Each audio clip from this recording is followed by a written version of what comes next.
welcome here to TalkFCB and welcome back to the channel here today, guys, for some Barca news coming your way and plenty of discussion as well, because we are going to be talking about the serious injury sustained by Araujo and, of course, the decision now that has followed when it comes to surgery. We are going to be talking all about that in detail. We're also going to be discussing how Xavi and indeed this Barcelona team are going to cope mentally with these injury problems. Big blows ahead of such a key part of the season coming up. But we're also going to be talking today about Ousmane Dembele. I'm going to be looking a bit deeper into some really honest quotes from him that have emerged here over these past few days. There is a lot to discuss, and I do hope for most of it you're going to enjoy. So come on, and let's do it. But if we do, first of all, start with the sad news and the difficult news here regarding Ronald Araujo, because obviously, whilst away on international duty there with Uruguay, suffered a very bad injury. Now, at first, we didn't expect it to be as serious as it turned out to be, but it was rumoured that even with conservative treatment there to Araujo's problem, he was already going to miss 6 to 7 weeks of action. And what that meant was that he would have missed every single one of the remaining Barca fixtures this year, and the only real question was whether he was going to go to the World Cup with Uruguay. If he wanted to be involved in the World Cup, he would have had to have undergone that conservative treatment and not opted for surgery. However, there was a big meeting today at the club there. Araujo was in attendance, of course, also his representative, Xavi, was there, and indeed as well, Dr. Ricard Pruna, to basically decide on whether Araujo should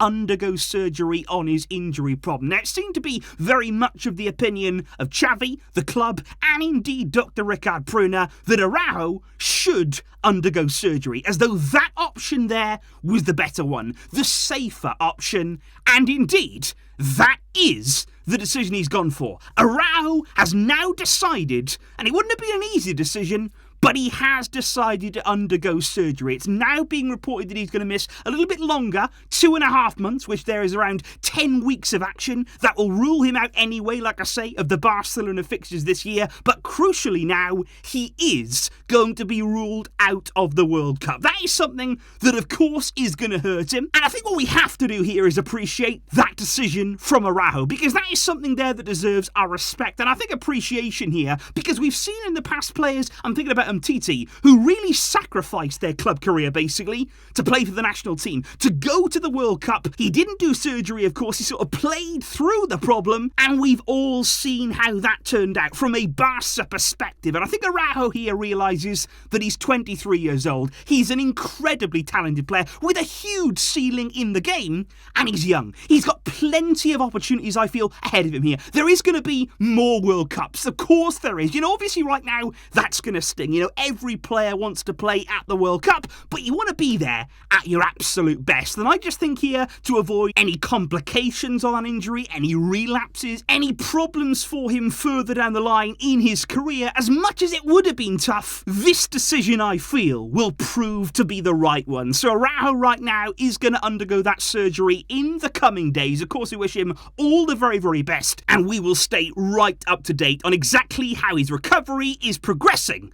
And hopefully, everything can go smoothly. And if we do then indeed follow on from that here by talking now more widely about these injury blows at Barca, thinking about Araujo, thinking as well about Koundé, a big question here on how is that going to affect Barca mentally? Because that's something that I've really been wondering about here, not just about out there on the field, how's it going to look, who's going to come in, can we replace these players in the team, all of that kind of stuff, but also mentally here, how are we as a team going to overcome those losses? How are we going to deal here with these kind of setbacks? Because for all of us fans, it's been very tough to take. And I think already, this is where Xavi, for me, really comes into play at this club. And this is why I think already the man management we've seen from him already this season, that is so important. Because I think when you're talking here about losing 2 very key parts of your back line, you're instantly wondering, it's natural to say, okay then, who have we got? Who is now in the background? Who can come in? Who's going to have to be drafted in from the reserves, really, to fill those slots in our defence? Are they going to be able to step up? But I think that's where Xavi has done really well so far this season in terms of dealing with the squad depth. Because already you're thinking about Andreas Christensen. You're thinking about Eric Garcia, two players there who are going to have more prominence now after these injuries. Now, before the season started, we looked at those names and we thought, okay,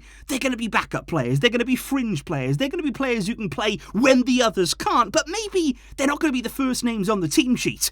But actually this season, even with Koundé there, even with Araujo in this Barcelona team, Xavi has still given importance to those other players too. He has still made every player feel like they had a role, feel like they had a part in this team. And that is so important. Christensen will feel important. He played against Bayern. You think about Eric Garcia, he will feel important, much more confident, much more authority he's playing with this season. And that's because Xavi's making them feel this way. And I think that's so important now. You've had these injuries, you've had these setbacks in the team, you're looking for people to step in, and they've already been prepared. They've already been made to feel as though they had that part to play, and now it's about delivering. Continuing to get that faith that Xavi has shown in them, and basically following on from what we've already started at the beginning of this season in these massive games to come. But indeed, guys, speaking there about injury problems and also speaking about players stepping up and delivering for Xavi, well, both of those topics there certainly come to mind when you're thinking about Dembele, because obviously there was concerns after he suffered some discomfort there back on Thursday in Austria against France in the international break. And I think it tells us so much about the mindset of Ousmane Dembele that it was actually he who made the decision not to feature in France's very next game on Sunday. Yesterday it was reported that he didn't want to take any risks whatsoever. He didn't want to be involved in that game because he is absolutely set on playing for Barça and playing a really big part in these important games to come, and he didn't play for a single minute for France. And that tells you everything right now about where Dembele's mind is at. And I want to go back here to some quotes that were circulating earlier on last week when it came to Dembele. He did a great interview. Very honest he was in that interview, because he was basically asked, well, would you rather win another World Cup with France this winter, or would you rather win the Champions League with Barca? Now, most players in this situation, I've got to say,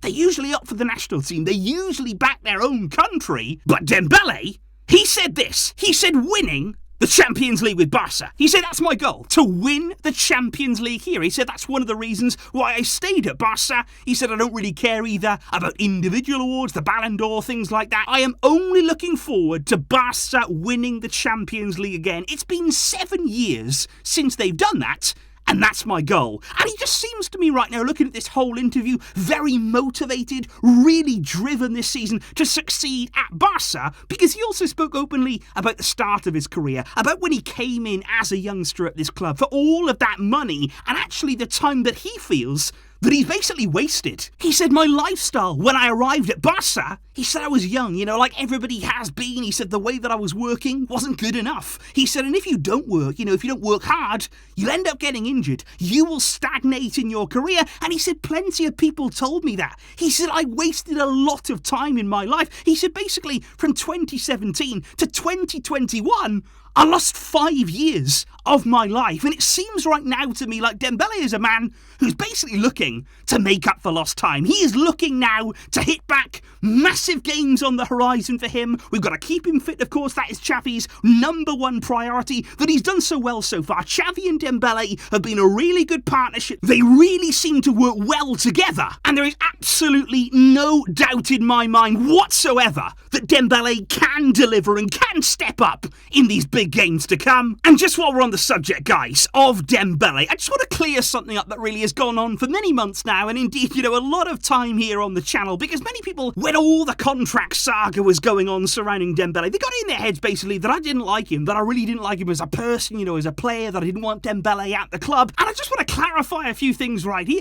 I have always like Dembele. I really have. I've actually enjoyed watching him right throughout his entire career, because that was the sad part for me. You actually look back through old videos of mine when Dembele joined the club, when Dembele was injured a lot during his early days at the club. I was actually one of those defending him. I was standing up saying, look, give this guy the chance, give him an opportunity, he will come good. And I guess in the summer, when all the contract stuff was going on, that was actually me caring about Dembele, wanting Dembele to be here and succeed. That's why I was so angry, because it's almost as though if he didn't care about somebody, if he didn't actually mind whether they were here or there, well, I wouldn't have been angry, because, well, he could have just gone. I wouldn't have cared either way if I didn't actually want him to succeed at this club. So I think sometimes maybe that anger, maybe that frustration, it came out, I think, in us all. But we do want Dembele here. We have wanted him to succeed at this club because we know what he can do. We know the talent that he has. And I think since Xavi's come in, to see that being harnessed, to see him playing more towards his peak potential, we didn't want to go through all the injuries, all the heartache, all the bad moments, the painful ones, and then, when the good was coming, when the peak was coming, for him to just walk away from the club.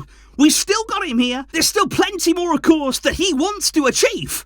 And let's just hope that this season, with Dembele, with this Barcelona team, and with Xavi leading it all, that we can do something very, very special. Please do let me know all of your thoughts in the comments down below, guys. Plenty of discussion there to be had today. What do you make of the Araujo decision to undergo surgery? Do you believe that is the right call from him? What do you think there about the way the injuries will affect us mentally? Can we overcome those injury blows? And also your thoughts on those Ousmane Dembele quotes. There is going to be lots to come, and I really do hope that all of you guys are ready for it. We can still do this. Make no mistake. I will see you soon to be part of it all. But until next time, as always, Visca El Barça.